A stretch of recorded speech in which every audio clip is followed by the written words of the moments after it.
नमस्कार दोस्तों, आप देख रहे हैं न्यूज अपडेट और मैं हूं आपके साथ संजय श्रीवास। बढ़ते हैं आज की पहली खबर की ओर। कृषि बिल के विरोध में चक्का जाम आंदोलन, 50 आंदोलनकारी किए गए डिटेन। केंद्र सरकार द्वारा संसद में पारित किए गए कृषि बिल को किसानों का विरोधी बिल बताकर दिल्ली में पिछले कई दिनों से किसानों द्वारा आंदोलन किया जा रहा है और इसी संदर्भ में शनिवार को पूरे देश में किसानों से जुड़े संगठनों ने देशव्यापी आंदोलन के तहत चक्का जाम आंदोलन की घोषणा की थी। इसी क्रम में स्थानीय राहटगांव चौक पर अखिल भारतीय किसान संघर्ष समिति के बैनर तले रास्ता रोको आंदोलन किया गया, जिसके पश्चात इस आंदोलन में शामिल सैकड़ों महिलाओं और पुरुषों को नांदगांव पेट पुलिस ने हिरासत में लेकर दफा 188 के तहत नामजद किया। मुख्य मागणी आहे की हे कायदे सरकारने काळे कायदे म्हणून जे काही शेती आणि शेतकऱ्या संबंधाने केलेले आहेत ते रद्द करावे। या देशाचे गृहमंत्री, या देशाचे कृषी मंत्री असं म्हणतात की या कायद्यात वावगं काय आहे, चुकीचं काय आहे, शेतकऱ्याचं कोणतं हित होणार आहे हे मला आतापर्यंतही कोणी सांगितलेलं नाही।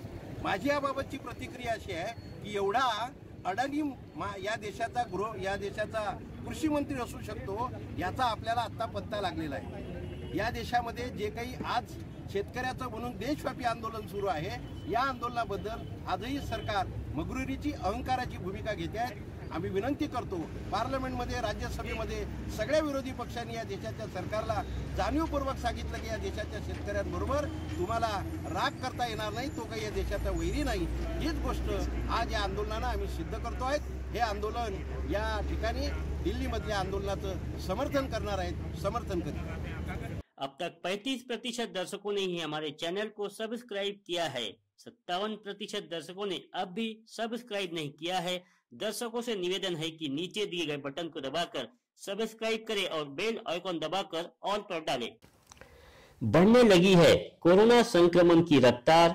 सिविल सर्जन डॉक्टर निकम ने किया त्रिसूत्रीय नियम पर अमल करने का आह्वान।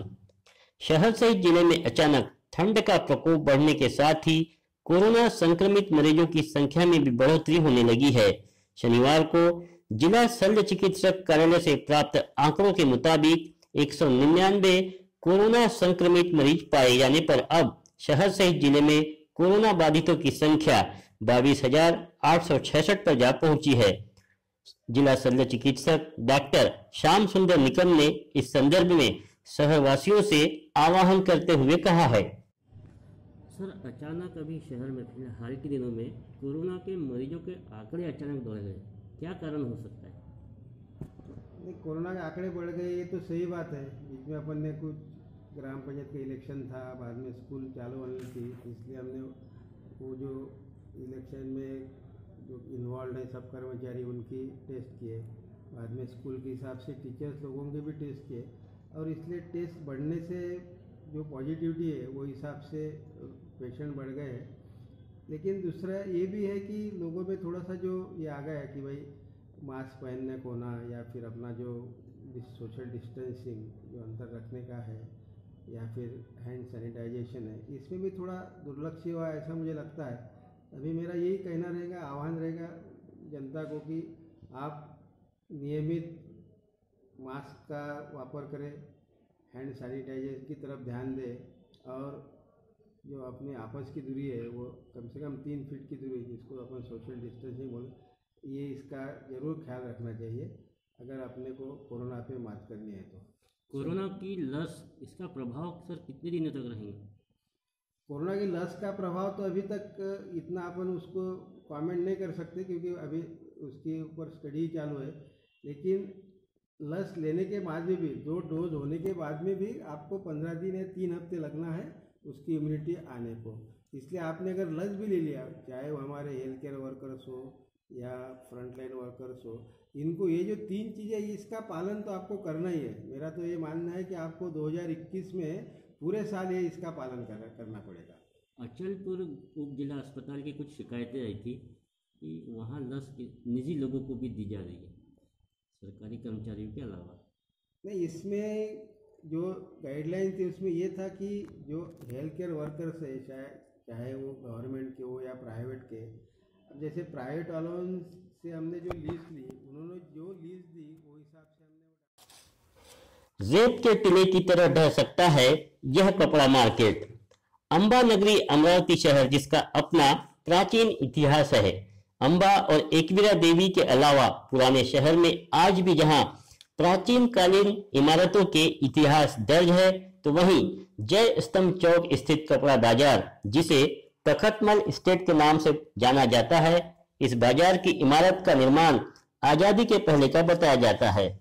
इस मार्केट को लेकर विशेष बात यह बताई जाती है कि यह अंग्रेज कालीन मार्केट है, जो पिल्लरों के सहारे नहीं बल्कि उस दौरान लगाए जाने वाले गडर से निर्मित है, जिसे मात्र एक मंजिल निर्माण कार्य की इजाजत की चर्चा है, परंतु इसके कर्ता धर्ताओं ने 3 से 4 मंजिलें चढ़ा दी है। सूत्र बताते हैं कि ऐसे में यदि शहर में भूकंप के झटके मात्र 4 रिश्टर स्केल पर भी आते हैं, तो ये मार्केट रेत के टीले की तरह ढह सकता है, जिसमें बड़े पैमाने पर जान हानि होने की संभावना से नकारा नहीं जा सकता है। गौरतलब है कि पिछले वर्ष जय स्तंभ चौक पर एक मजबूत इमारत अचानक ढह जा चुकी है, जो पिल्लरों से बनाई गई थी। 12 वर्षीय नाबालिग पर 34 वर्षीय नराधम ने किया दुराचार। सरकार द्वारा नाबालिग बच्चियों, युवतियों और महिलाओं की सुरक्षा को लेकर उठाए जा रहे कड़े कानूनों के बावजूद आज भी हमारे समाज में नाबालिग लड़कियां, महिलाएं तथा युवतियां असुरक्षित ही समझी जा सकती है।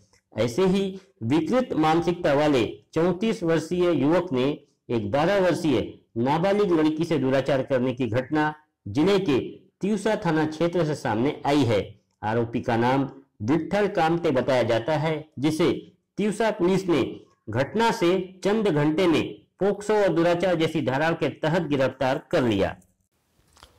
तखतमल स्टेट के अनेक दुकानों में बाल मजदूर कार्यरत। कामगार उपायुक्त कार्यालय कुंभकर्णी नींद में।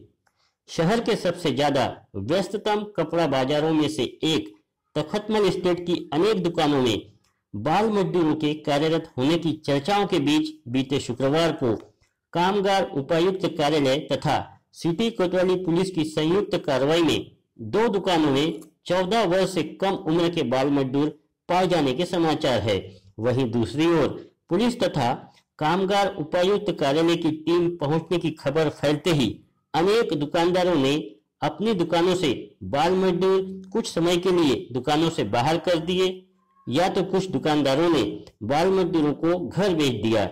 असल में पुलिस टीम के साथ कामगार उपायुक्त की टीम दुकानों में पहुंच बाल मजदूरों से उनके बारे में पूछे जाने पर पूरे मार्केट में खबर फैल गई थी, जिससे कामगार उपायुक्त कार्यालय को कोई खासी कामयाबी हाथ नहीं लगी। तो ये थी आज की दिन भर की खबरें। हमारे चैनल को सब्सक्राइब करना ना भूलें और कमेंट करके जरूर बताएं। कल फिर मुलाकात होगी कुछ नई खबरों के साथ। गुड नाइट, शुभ रात्रि।